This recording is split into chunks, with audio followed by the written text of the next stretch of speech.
It's another week in the world of Horizon 5 and another tiny car, because we're jumping back into the Nissan Retro Rides car pack for the final time with another brand new car. Although sadly this is the last new car from that car pack. But it's this thing. This is the Nissan BE-1 straight from 1987. The stats are very interesting because it starts off with an almighty 51 horsepower, 55 foot-pounds of torque while weighing a honestly kind of incredible 1,543 pounds. Now from the front it looks very interesting. From the side it looks honestly a kind of a bit like a crossover between something fantasy from Hot Wheels and maybe a Matchbox car. And then going to the back, I don't know what it is, but kind of like the rounded style at the back looks actually pretty good. Going to the inside, it looks like pretty much every other car from the Retro Rides car pack, but I've got to say it is kind of small, compact and very interesting. But now let's go ahead and take a listen to this thing.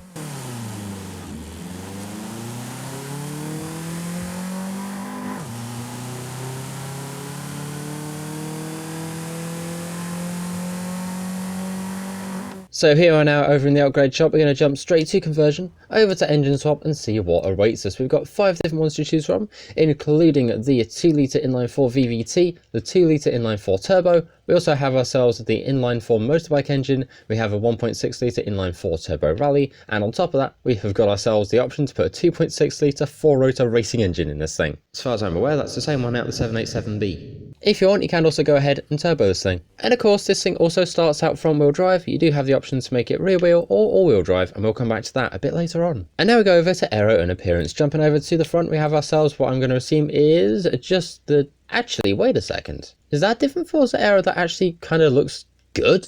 Yeah, even I'm surprised by that. And then going to the back, we've got ourselves just a normal Forza rear wing. In the meantime though, our mechanic Mac has been very busy throwing together a few tunes for us, and we're going to start off with this one. This is an A800 race build, so let's go ahead and bring up the share code. There it is, feel free to go ahead and grab that for yourself. We're going to go ahead, do that, download and install and see what we've got. So with these upgrades, this thing is now a lot lighter at 1,405 pounds with nearly 330 brake horsepower at the top of A-Class. So with those upgrades applied, here we are now in the paint shop. If we go to advanced, there's sadly nothing there, but going over to manufacturer colours, we've got ourselves 1, 2, 3, 4 to choose from, and I've got to say that red is very bright. To be honest, I wish I brought my sunglasses. Don't crash, please don't crash, game. You've been doing so well. I know it's kind of...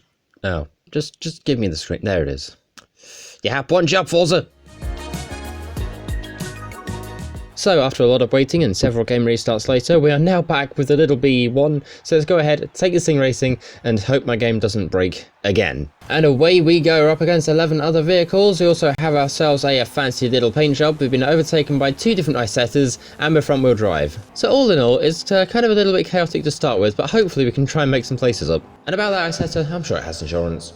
Honestly, I've got to say, this thing is very quick. We're behind a Reliant Supervan at the moment, and hopefully, and now we're in front of it. So let's go ahead and slam on the brakes. Let's try and see if we can make it further up the leaderboard and hopefully up to first. If you saw a harsh cut there, I totally didn't forget what words were. Right, we've got another tiny little car from the Retro Rides pack ahead of us. I'm trying to remember what that one was called, but let's try and see if we can get past that. At the very least, we can get past the Myers Manx. In the meantime, I'll try and catch the car ahead of us. Did you know, apparently the BE-1 was based on the first generation Nissan Micra. There are approximately 10,000 made between 1987 to 1988, and if you want to find one, they are incredibly rare. We've also just taken ourselves a first place in the process. And speaking of how rare it is to find one of these, I've only been able to find one for sale in the UK, and that was for sale for £8,750. Which is this in US dollar. In the meantime, I've been able to waffle my way through the race to 95%, so we've got one more turn to go, and across the line we take the little BE-1, and of course this thing has itself another one because it's got first place. You know, I really hope that last line made sense. Anyway, now let's go ahead and take a look at the backstage vote, because this week we've got ourselves the Ferrari California T and the number 2 Audi Quattro S1 versus the Mercedes-Benz AMG GT alongside the Lancia 037 Stradale. I've got to say, it's kind of a tough choice this week, but I think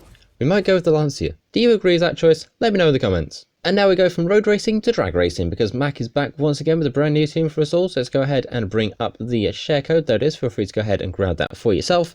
We're going to go ahead, download and install and see just what we're working with. So with these upgrades, we're now sat just a little heavier at 1,484 pounds with a whopping 720 brake horsepower, just around a quarter of the way through S1. Right, here we are now over at the back of the festival. Let's go ahead and see if we can get a little bit of a wheelie check out of this thing. I'm going to hope for something good.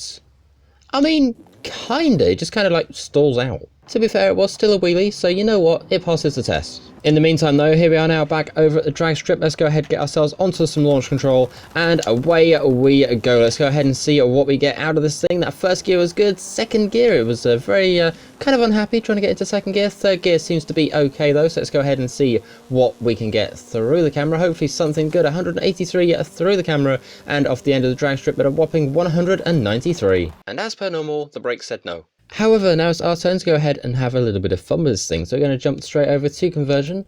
And you know what? I think we're going to go ahead, throw in the 2-litre inline 4. We're also going to turbocharge it, and we're making this thing all-wheel drive. I don't know what we'll get for top speed, but I'm going to try my best to make this thing speedy. And so with all the upgrading, this is how the stats are looking so far. Although now I have the upgrades, I need to go ahead and tune this thing. So I'll be back in a few. In the meantime, here is this week's Forzathon shop. We've got ourselves the Ferrari 250 TR, we've got ourselves a backstage pass, the orange Pinata outfit, the Pagani Zonda Cinque Roadster, a very nice car indeed, the orange Pinata head, the Horizon Super Wheel Spin, and the regular Horizon Wheel Spin as well. And now, out to the motorway. And now it's time for another round of how close can we get to the motorway grade. I've selected a little random area of the motorway, and I'm just kind of hoping that we get there today. And let's see, how close did we get?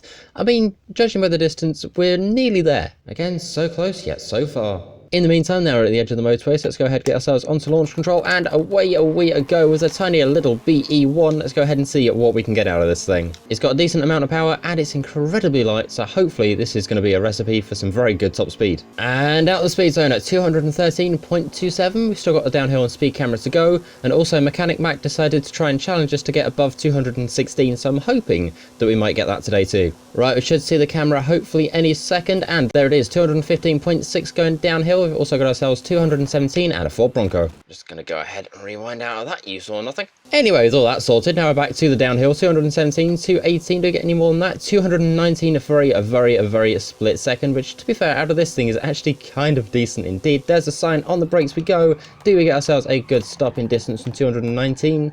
The answer is actually yes, and it's quite impressive. I dare say more impressive than some of the other cars I've driven.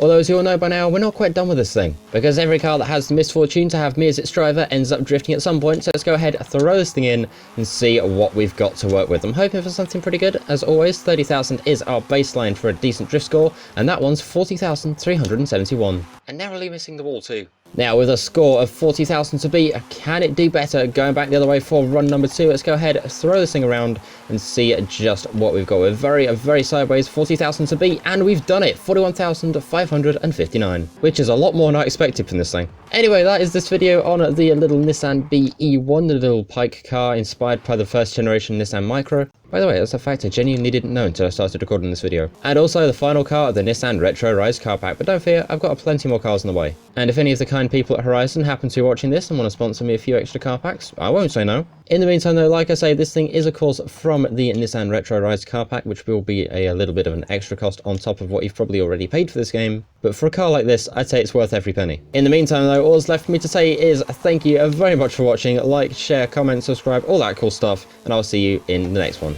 Tech out. See ya!